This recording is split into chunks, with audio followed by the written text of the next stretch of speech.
안녕하세요. 열린시장 상한가를 잡아라 김선영입니다. 지금 증시 환경은 참 좋은 것 같은데요. 하지만 투자하기에는 지수가 조금은 높은 편입니다.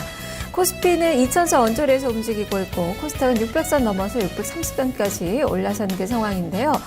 시장에서는 코스닥이 더 갈까라는 그 의견에 대해서는 더 간다라는 의견도 있고 이제 경기 민감이 대형주 쪽으로 시선을 옮겨야 된다라는 그런 의견도 있습니다.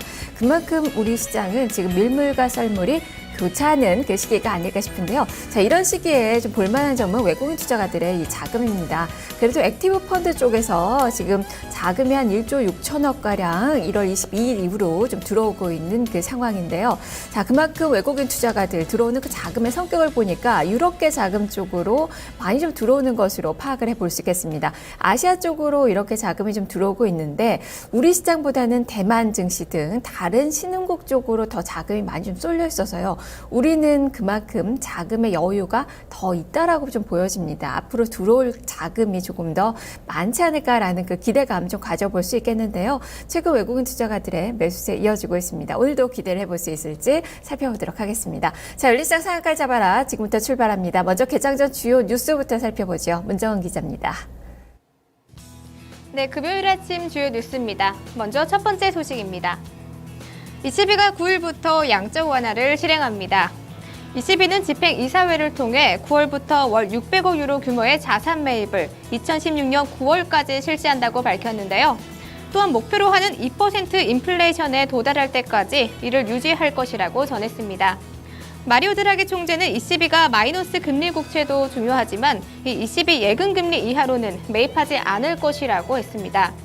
이와 함께 기존 경제 전망도 상향 조정했는데요. 2015년 유로존 경제 성장률 전망을 1%에서 1.5%로 높이고 내년에는 1.5%에서 1.9%로 상향 조정했습니다. 유럽 아랍에미리트와의 양해각서를 통해 할랄 식품 초대형 시장이 열립니다. 이 중동 4개국을 순방 중인 박근혜 대통령은 이 아랍에미리트와 할랄 식품 관련 협력을 추진한다는 내용의 양해각서를 체결했는데요. 이 할랄 식품은 이슬람 율법상 무슬림이 먹고 사용할 수 있도록 허용된 식품을 일컫습니다. 이슬람 율법이 정한 까다로운 절차에 따라 생산한 뒤 공식 인증을 받아야 유통시킬 수 있어 진출에 있어 조금 한계가 있었는데요. 현재 할랄 식품의 세계 시장 규모는 1,000조 원이 넘습니다.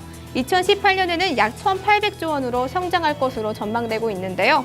정부는 이번 할랄 식품 수출이 본격적으로 열리면 2017년엔 약 1조 3,500억 원 규모로 지난해보다 2배 이상 늘어날 것으로 내다보고 있습니다. 다음 소식입니다. 주민번호 대체 수단으로 사용됐던 공공 IP니 해킹으로 75만 건이나 부정 발급됐습니다. 행정자치부는 최근 급격히 IPN 발급량이 증가하자 경위를 조사해봤는데요. 해킹 사실을 확인했다고 전했습니다. 현재까지 부정 발급된 공공 IP는 75만 건 중 17만 건이 게임 사이트에서 신규 회원가입이나 이용자 계정 수정 또는 변경 중에 사용된 것으로 조사됐는데요. 또한 이번 공격은 아예 시스템 내부에 침범해 공공 IPN을 대거 만드는 방식이었습니다. 행자부는 부정 발급된 공공 IPN 전부를 긴급 삭제하고 게임 사이트 운영업체에 통보해 신규 회원은 강제 탈퇴 조치시켰습니다. 실질적인 피해 사항은 아직 보고되지 않았는데요. 행자부는 해킹 공격을 차단하기 위해 프로그램을 수정하고 경찰청에 수사를 요청한 상태입니다. 한전과 현대차 그리고 KT가 전기차 유료 충전 사업에 진출합니다. 이 민간 기업이 유료 충전소를 설치하고 수익 사업을 할 수 있게 허용해 이 전기차 인프라를 보다 넓히겠다라는 계획인데요. 오늘 산업통상자원부는 제주국제컨벤션센터에서 위 세계 기업과 제주도 등과 함께 전기차 유료 충전 서비스 사업 협약식을 개최합니다. 협약에 참가한 업체들은 오는 5월 특수 목적법인을 설립하고 2017년까지 323억 원을 투자해 총 5,580개의 전기차 충전기를 설치할 예정인데요.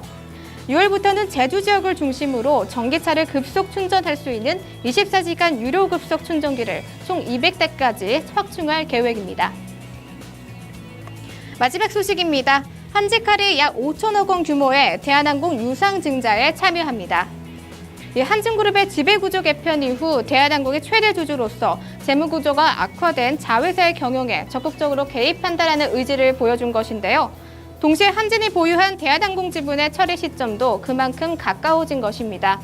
대한항공은 공시를 통해 최대 주주인 한진칼이 총 5천억 원 가까이 되는 규모로 진행될 이 유산 증자에 주주 배정 후 1,285억 원 규모로 참여한다고 밝혔는데요. 한진칼의 이번 유상증자 참여는 지주회사 체제 전환 이후 처음으로 이루어진 것입니다. 시장은 한진칼이 지배구조 개편 이후 대한항공의 최대 주주로서 책임을 다한 조치라고 평가하고 있습니다. 지금까지 오늘 아침 주요 뉴스였습니다.